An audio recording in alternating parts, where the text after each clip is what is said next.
Well, hello everybody and welcome to Chef's Baking Blog.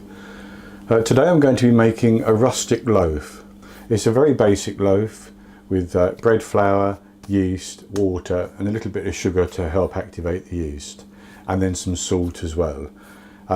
So it's a no knead recipe, which means we don't have to knead the dough. We're going to mix the ingredients together and then leave them for 18 hours, and then after 18 hours we will form the loaf and bake it. It's as simple as that.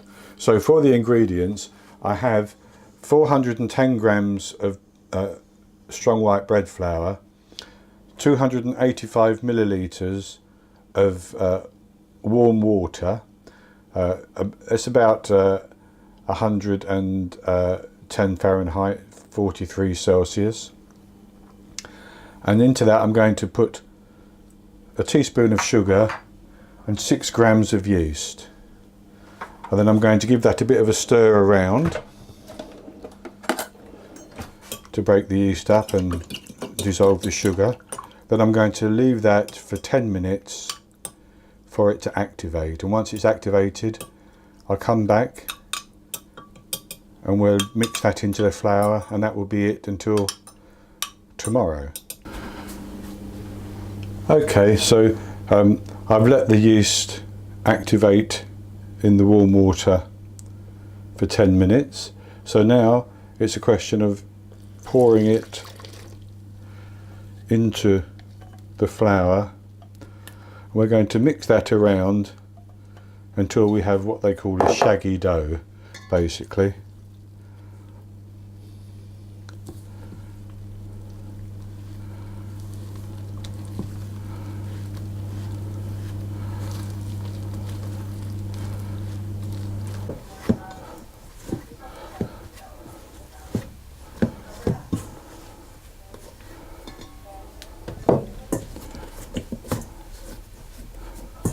So basically, that's our dough, and I'm going to cover that in plastic wrap and leave it for 18 hours.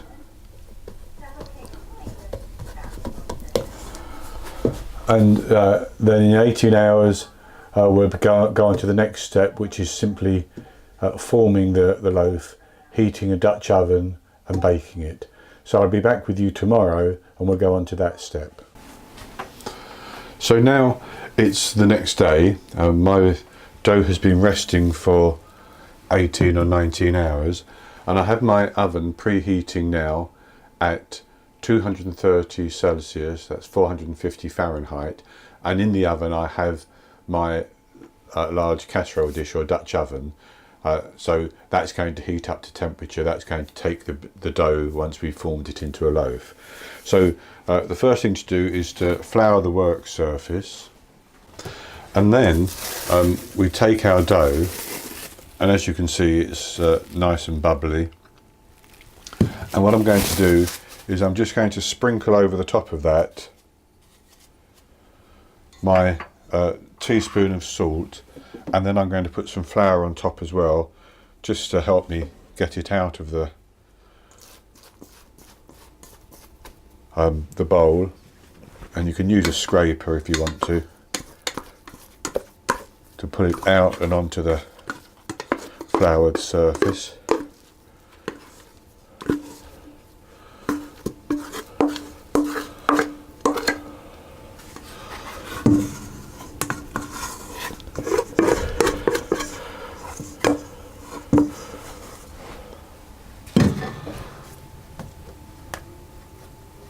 And then it's just a question of really forming the dough.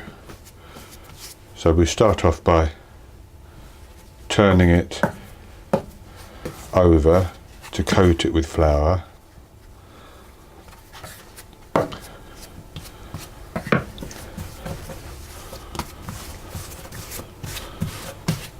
And take a little bit more flour on the top, and I'm just going to pull that in on itself.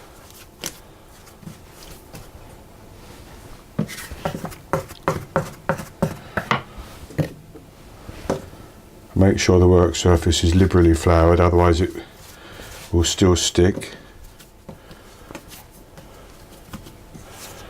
I'm just turning it over on itself a few times.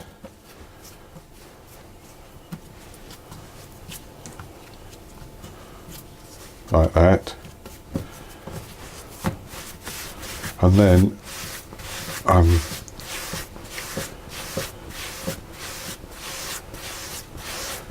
just squeezing the dough. This is causing some tension in the dough, and you can see it start to bubble a little bit.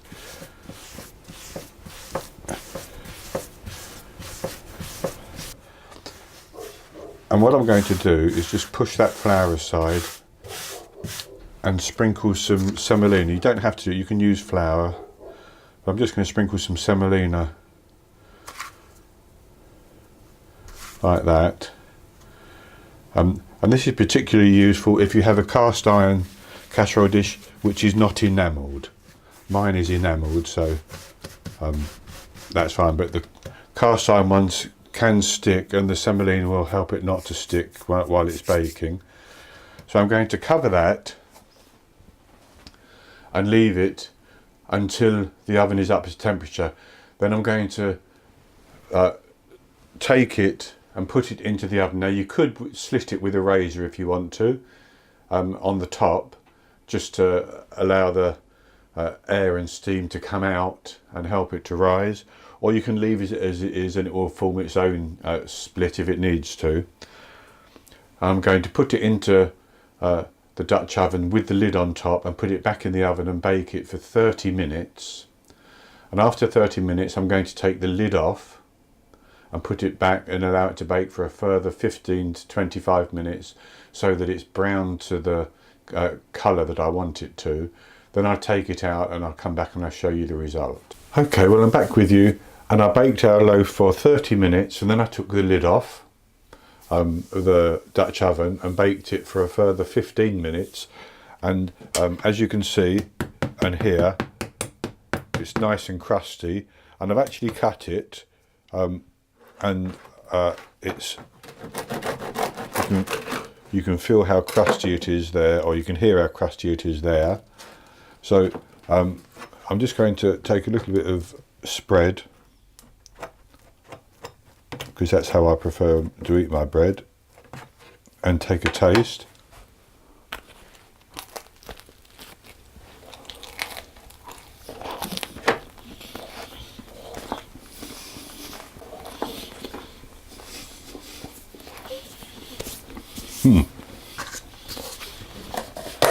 Tastes very good.